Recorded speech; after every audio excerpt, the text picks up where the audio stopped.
The Last Passenger. Every night at exactly 11:43 p.m., Bus Route 9 made one final trip through town. People said it was the safest way home, until people started disappearing. One rainy evening, Ethan boarded the nearly empty bus. Only 3 other passengers sat in silence, their heads lowered. The driver never looked up. As the bus rolled through the streets, Ethan noticed something strange. No one got on, no one got off. Yet every time he looked away and back again, there was one more passenger. An old woman, a man in a torn suit, a little girl holding a stuffed rabbit. More and more people filled the seats without the doors ever opening. The bus grew colder. No one blinked. No one spoke. Then the driver finally broke the silence. Last stop. The doors opened to a cemetery. Every passenger stood at the exact same time. They slowly turned toward Ethan. The little girl smiled. "You're in my seat." Before he could move, every face twisted into impossible grins. The lights went out. When they came back on, the bus was empty. The next morning, police found Bus Route 9 parked beside the cemetery. The engine was still warm. There was no driver, no passengers, just a single bus ticket lying on the floor, stamped with tomorrow's date, and on the back written in faded ink. "See you tonight at 11:43. Ethan didn't sleep that night. He threw the bus ticket into the trash. Then he burned it. But when he woke up the next morning, it was sitting on his nightstand. The same ticket. The same faded ink. "See you tonight at 11:43. Ethan decided he wasn't going to wait. He left town before sunset. He drove for hours, taking roads he had never been on before. But no matter how far he went, every road sign pointed back home. At 11:42 p.m., his car stopped. The engine died. The rain began pouring. Then he heard it. A familiar sound. A bus engine. Behind him, in the darkness, Bus Route 9 slowly pulled up. The doors opened. The driver looked at Ethan for the first time. His face was pale. His eyes were completely black. "You were never supposed to leave." Ethan stepped backward.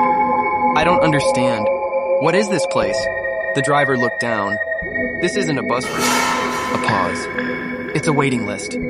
The lights inside the bus flickered on. The passengers from the night before were sitting there. But now Ethan noticed something terrifying. Every single one of them was holding a ticket, with his name printed on it. The little girl with the stuffed rabbit pointed to the empty seat beside her. "That's where you sit." Ethan ran, but after only a few steps he stopped, because he wasn't standing on the road anymore. He was standing inside the bus. The doors closed. The driver started the engine, and as the bus disappeared into the fog, the only thing left behind was a new ticket on the wet pavement, stamped with tomorrow's date. "Next passenger unknown." The stranger stepped onto the bus. The doors slammed shut behind them. For the first time since Ethan boarded, the passengers smiled. The driver turned toward Ethan. "You can leave now." Confused, Ethan stood. No one stopped him. He walked down the aisle as every pair of lifeless eyes followed him. When the doors opened, he stumbled onto an empty street. The bus disappeared into the darkness. He was free, or so he thought. The next morning, Ethan returned home. His family hugged him, but something felt wrong. His dog barked at him without stopping. Mirrors looked strange. Every reflection was half a second behind his movements. That night, at exactly 11:43 p.m., someone knocked on his front door. 3 slow knocks. Knock! Knock! Knock! No one was outside. Just a single bus ticket lying on the welcome mat. This time it didn't have Ethan's name. It had the stranger's.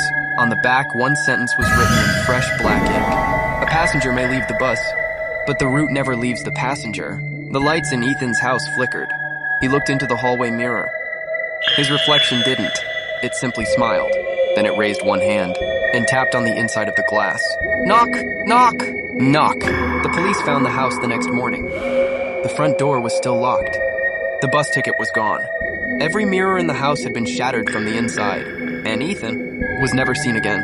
Some people still claim that if you're alone at 11:43 p.m. and hear a bus stop where there shouldn't be one, don't look at the route number, because if you read it, the driver already knows your name.